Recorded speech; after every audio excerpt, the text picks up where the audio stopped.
డబ్బులు వస్తాయన్నాయి. ఇట్లా కూడా జరుగుతుందా? తాత ముత్తాతలకు జరిగిందా? చెప్పినానికి బుద్ధి లేదు, నీకేమైంది చదువుకున్నావు కదా అంటారా అన్నారా? కొందరు అంటారు, నన్ను అన్నారు, ఏమైందా నువ్వు మంచి ట్రావెల్స్ బిజినెస్ చేస్తుంటే మనకి సబ్బు పట్టుకొని తిరుగుతున్నావు అన్నారు. కొందరు ఏమన్నారంటే మీ బిజినెస్ లో పాపడాలు ఉన్నాయని అడిగారు. ఆ పాపడాలు చూసుకుంటే ఆయన అన్న కూర్చున్నాడు. నేను ఈరోజు 10,78,000 తీసుకుంటున్నాను. ఇంకా సో ఎందుకు చెప్తున్నా అంటే ఫస్ట్ హడల్ ఏంటి? అనుమానం. రెండోది ఏంటి? అవమానం జరుగుతుంది. నువ్వేంది, నువ్వు చదువుకునేది ఏంటి, నువ్వు చేస్తుంది నీకు సూట్ అవుతుందా, ఎవరు చెప్పిరు అని చెప్పి అప్పుడు ఏం చేస్తాం? నిజమే కదా, అవసరం అయింది, నా దేవుడు నాకు రాసి పెట్టలేడు, ఏదో అశోక్ సార్కి రాసి పెట్టిండు, ఇంద్రబీర్ సార్ రాసి పెట్టిండు, నాకు లేదని చెప్పేసి ఏం చేస్తాం? డ్రాప్ అయిపోతాం. ఈ అనుమానం అవమానం 2 స్టెప్పులు దాటిరు అనుకోండి, 3వ స్టెప్పే సన్మానం. ఈ 2 స్టెప్పులు దాటి వస్తే మీకు సన్మానం జరుగుతుంది. సో అక్కడ దాకా రావాలంటే నేను ఒక్క విషయం చెప్తాను. ఫ్యామిలీ రియూనియన్ ఎంతమంది అటెండ్ అయ్యారు? వావ్. సో నేను 24 లక్షల అప్పులు ఉండి నెలకు 70,000 కట్టుకుంటా ఈ బిజినెస్లో నిలబడ్డానంటే 2 కారణాలండి. ఒకటి గోక్రౌన్, 2 ఎఫ్ఆర్యు. ఎందుకంటే ఎఫ్ఆర్యూకి వచ్చినాక ఏం జరుగుతుందో సింపుల్గా చెప్తా. ఇప్పుడు ఆడ మీరు అందరున్నారు కదా, ఈ డోరు ఒకటే దెబ్బతో ఇరిగిపోవాలా, అవతల పడిపోవాలంటే ఎంతమంది రెడీ ఉన్నారు కొట్టడానికి? ఒక్కటే దెబ్బకి ఇరిగిపోవాలంటే ఇప్పుడు ఆలోచిస్తారు, ఇరిగితే బొక్కు ఇరుగుతుందా, డోర్ ఇరుగుతుందా, మూల వచ్చుకుంటుందా, ఏమవుతుందా? అవునా కాదా?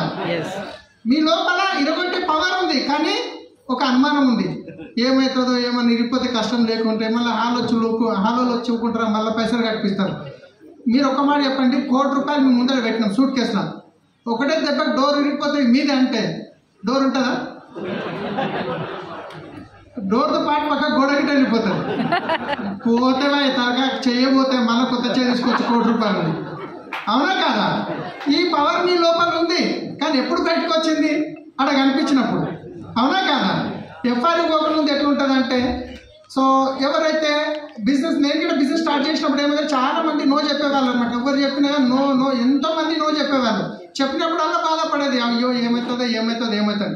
కానీ ఎప్పుడైతే ఎఫ్ఆర్యూ గోకరం అటెండ్ అయ్యానో అప్పుడు ఏమైందంటే అక్కడ ఒక సీక్రెట్ నేర్పిరు నాకు. ఏం నేర్పిరు? ఎంతమంది నో ఇంటే అంత తొందరగా నీ సక్సెస్ వస్తుందని. ఎఫ్ఆర్యూ పోయి వచ్చినాక ఇంట్లోకి పోయి ఎవరికైనా ప్లాన్ చెప్పినాక వాళ్ళు నా భార్యని అడిగి చెప్తా, మా హస్బెండ్ అడిగి చెప్తా, నేను ఆలోచించుకొని చెప్తా అంటే బయటకు వచ్చి లోపల నవ్వుకొని డ్యాన్స్ చేస్తుంటే ఒక్క నో వచ్చింది, నా సక్సెస్ తొందరగా వస్తుంది. అట్లా చెప్పుకుంటూ నో అన్న వాళ్ళు ఏమో ఉన్నారు. ఈరోజు మా లైఫ్ చేంజ్ అయింది. ఇక్కడ ఇల్లు తీసుకున్నాము, కార్ తీసుకున్నాము, ఇంకా జూలైలో ఇంచుమించు 80 లక్షల మర్సిడీస్ బెంజ్ తీసుకోబోతున్నాము. ఆలోచించండి, ఒక క్యాబ్ డ్రైవర్గా మర్సిడీస్ బెంజ్ మీద డ్రైవర్గా దొరికితే చాలు అనే డ్రీమ్ చూసేవాళ్ళం క్యాబ్ నడిపించేటప్పుడు. కానీ ఈరోజు మర్సిడీస్ బెంజ్ ఆల్రెడీ టీంలో తీసుకున్నారు. పురుషోత్తం దాసు సార్ తీసుకున్నాడు, ఆల్రెడీ శ్రీనివాస్ సార్ తీసుకుంటారు 2-3 నెలల ముందు. తర్వాత కుల్కర్ణి సార్ రాబోతుంది, తర్వాత నాది రాబోతుంది. ఇంతకుముందు 10-15 లక్షల కార్లు వస్తుంది, ఇప్పుడు లగ్జరీ కార్ల లైన్ స్టార్ట్ అయింది. సో ఎఫ్ఆర్యూకి రండి, నేను ఒకటే గ్యారంటీ ఇస్తున్నా. ఇక్కడ కూర్చున్న ఎవరైనా కానీ ఫ్యామిలీ రియూనియన్ ఏప్రిల్ 5, 6, 7 మీరు రండి, అక్కడ అటెండ్ కండి. 3 రోజులు అటెండ్ అయిన తర్వాత 3వ రోజు నన్ను మీకు ఒకవేళ ఈ మీటింగ్ నా టైం వేస్ట్ అయింది, నచ్చలేదని ఒక్క మాట చెప్పండి. మీరు ఏ ఖర్చు అయితే చేస్తారో దానికి 5 రెట్లు నేను ఇచ్చి పంపిస్తాను. 5 రెట్లు నేను ఇచ్చి పంపిస్తాను. ఎందుకు చెప్తున్నా ఈ మాట అంటే, అక్కడికి వచ్చిరంటే నెక్స్ట్ 1 ఇయర్లో మీ కార్ రాకపోతే నన్ను అడగండి, నేను బాండ్ పేపర్ మీరు రాసిస్తాను.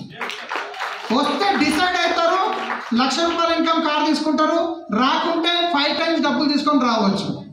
2 మంచిగా ఉన్నాయి, బాగున్నాయా వాటి? సో డిసైడ్ కండి, రండి. టికెట్లు ఎప్పుడు అయిపోతాయో తెలియదు. టికెట్లు అయిపోయినాక నేను వస్తా అంటే ఏం చేయలేము. ఎందుకంటే లాస్ట్ టైం ఒక ఎఫ్ఆర్యూ అయింది, అయిపోతున్నాయి అంటే చాలా మంది ఇట్లనే చెప్తారు అనుకో, అయిపోయింది.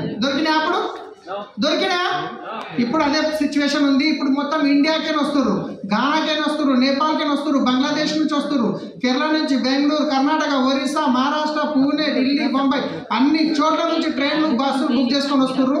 మీరు ఇంటి పక్కన పెట్టుకొని లేట్ చేయకండి, తొందరగా మీ టికెట్ బుక్ చేసుకోండి. ఓకేనా? Thank you. Wish you well. Back to you.